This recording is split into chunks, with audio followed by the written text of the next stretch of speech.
ripuh mah ajengan di lembur eta tanggana. Maksudnya di geroan mau jang ieu kumaha cenah. Masalah ihram teh. Apan cek pembimbing meureun kumaha?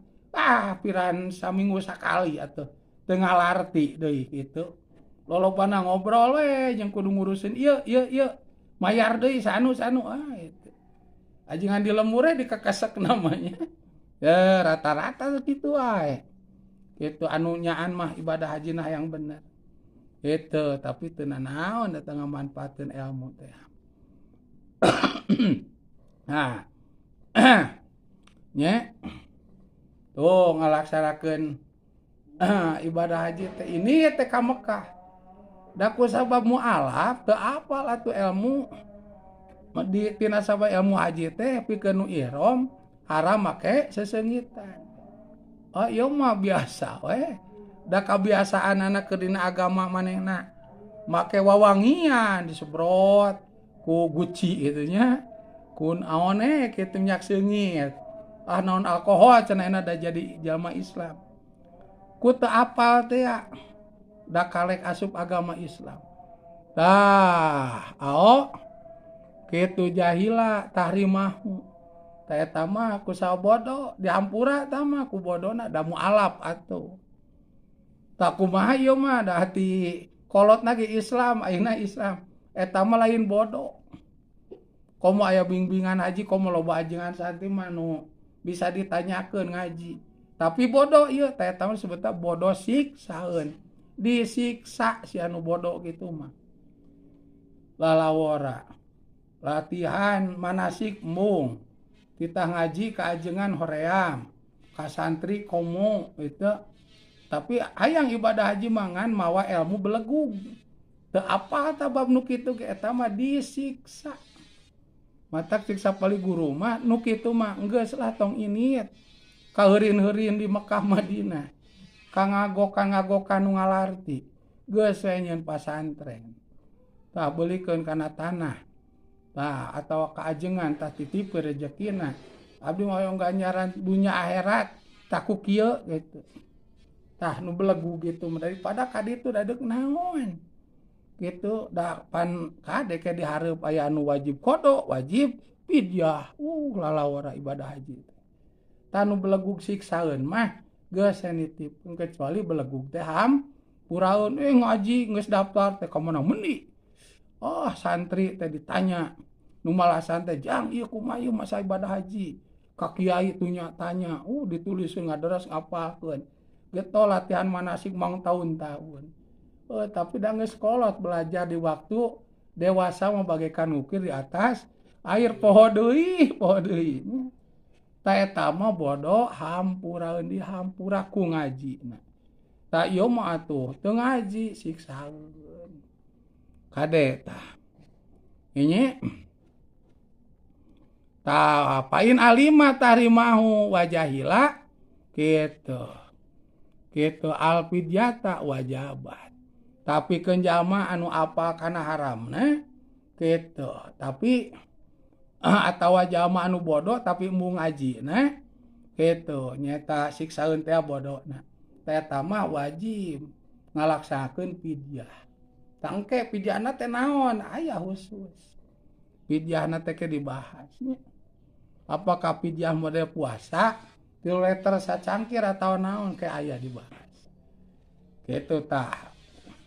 Anu kudu perhatikeun ku jalma nu ngalaksanakeun ihram teh waqatlu soedi jeung kitu katujuhna haram maehan boboroan pamongkari di Mekah mah sok seur japati nya lalinuk eta awana teh aya ngagebrag orang digebrag jantungna marurag paeh wah geus ngalaksanakeun paharaman.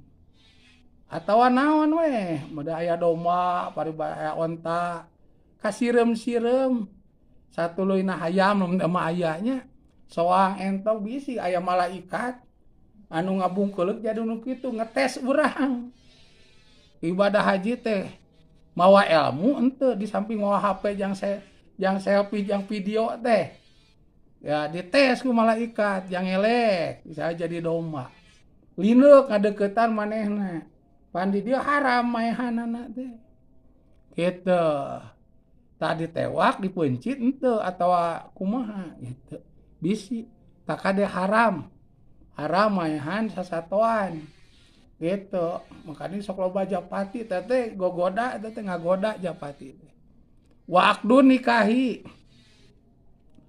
tuh jeung kadalapana akad nikah tapi ke anu ihram teh haram akad nikah jadi lain gaya akad nikah teh nah cenah abdi mah akad nikahna bade di Mekah we sakantenan ibadah haji kitu walaupun misalkan geus ngalaksanakeun haji wajibna tinggal umrohna walaupun keur umroh nu sunat haram air ruang lingkupna ibadah haji itu atawa ngadadak ieu mah rana misalkannya ka Mekah wah keur ibadah haji papanggih jeung urang Arab wah bobogohan gitu dengan bahasa berbeda tapi orang Indonesia awewe teh apalna teh kitu naam gitu le gitu cek itu I love you naam oh ngartieun caritana keur ibadah haji ngalaksanakeun pernikahan haram tah aya tah sanksi hukumanana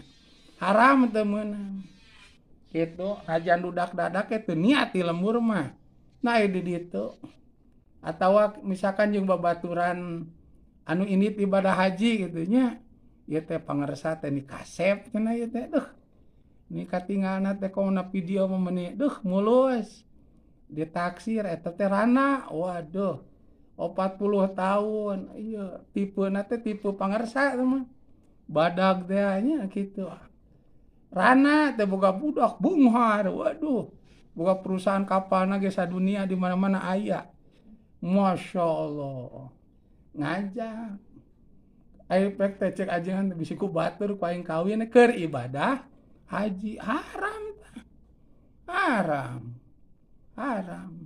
kuduna kumaha keweneng di Indonesia nya gitu itu dijadwal aja di Indonesia gitu tak keur ibadah haji mah haram kade satuluina jadi lain alusnya kade umroh kade itu teh cenah bari umroh akad nikah payunon Ka'bah pret da goreng kade teu meunang teh najan umroh sunat ge teu meunang nanaonan geus akad nikah di lemur wah tuh walwat jeung kasalapana haram ngawati gitu haram ngawati haram bersetubuh keur ihram najan 1000 hayang ge kaning lila teh kaning lila teh ihram teh uluh eta teh pokona mah can tahalul mah can digunting rambut atau dicukur